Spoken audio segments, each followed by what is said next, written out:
Ricky Thornton Jr. has shared why he exited the Prairie Dirt Classic early after just about 10 laps had been completed in the race. Wrote this up over at stockcarreport.com. You can find the link in the description below.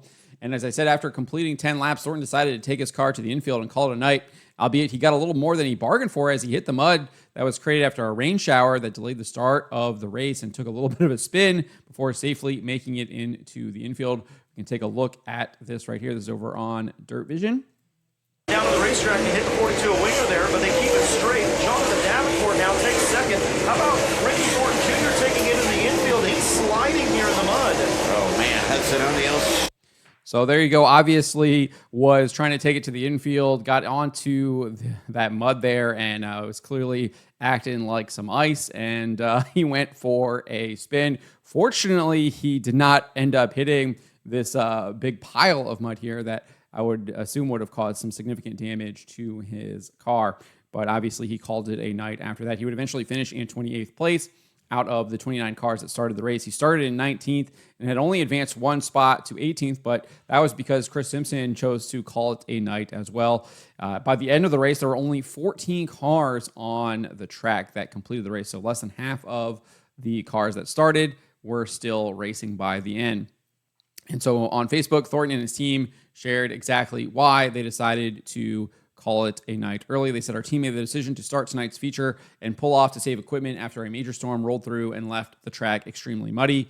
Everyone involved in the event did what was best with the knowledge that they had at the time. The fans ultimately got to see a pretty good race. Glad everyone is safe. Congrats to Brian Shirley on his win. That's pretty dang cool. We got a little bit more explanation in the comments. This guy, Greg Cobble, I'm not sure how to say his name. He says, I don't know that I understand this. 100 laps is plenty of time, laps to move up. I've certainly seen tracks with a lot more character than what it was last night this morning. Seems like the fans deserve to see 100, especially in such a prestigious event and after waiting so long.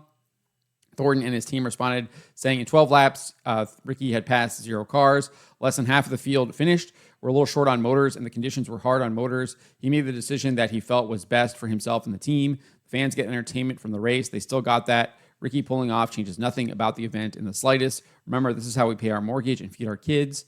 If Ricky felt the outcome would have been favorable, he would have continued racing. He's not an idiot. And I think that's pretty clear. I mean, it's not like he just raced one lap and parked it. He did indeed race 10% of the race, did race 10 laps, and made the decision to pull it in after racing it and seeing what the actual conditions of the track were going to be, and probably knowing how the track might evolve as they continued, and he decided to make that choice. In another comment, his team added this in response to Ryan Moore saying, some people think these guys, not on a full ride like Shep, have endless account funding. They either A, never had a car, or B, have a car, but it's a crap box. And Ricky and his team said, honestly, most everyone racing on a national tour has about the same financial resources, but just because your car owner can pay to fix it doesn't mean you should race with that mindset.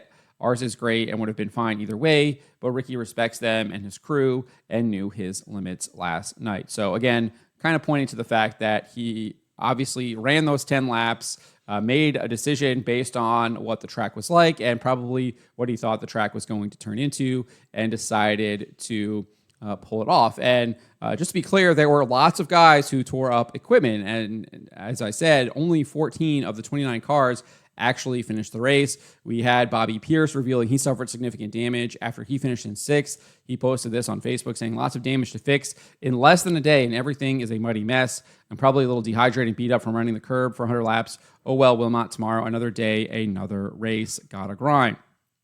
Josh Rice and his Rice Brothers Racing team says that they broke late in the event after moving from 13th to 8th, eventually taking home a 17th place finish.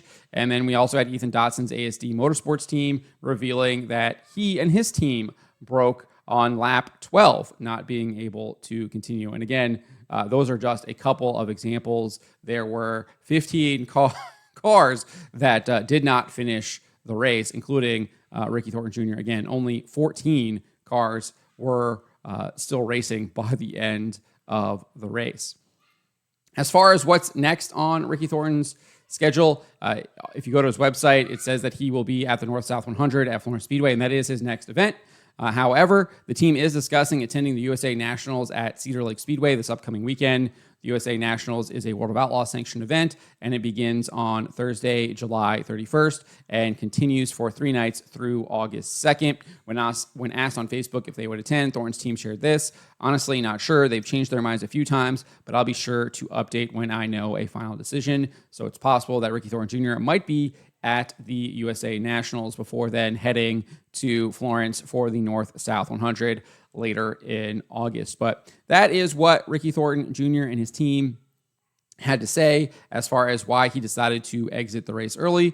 And I can't really blame him for that. It's not like he, again, drove one lap and decided to park it just to kind of get the money there. He clearly did, I think, try to see what the conditions would be. He raced 10% of the race and decided that it was better off for him to save his stuff. And again, Ricky obviously is chasing that Lucas Oil Late Model Dirt Series championship as well as the Flow Racing Night in America Series championship, and he's not racing or not chasing the World Outlaws, which is what the Prairie Dirt Classic was a World Outlaws event.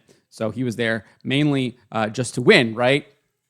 And if his chances were severely limited in winning and getting some of that big money that the show puts on, then it probably makes a little bit more sense for him to take care of his equipment, save his stuff, and keep it for the Lucas Oil and the Flow Racing stuff. But obviously, he's still not opposed to going and competing with these World Outlaws.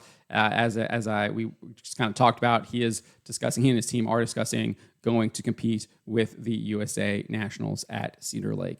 So I don't fault him for that, but let me know what you guys make of that. Let me know in the comments below.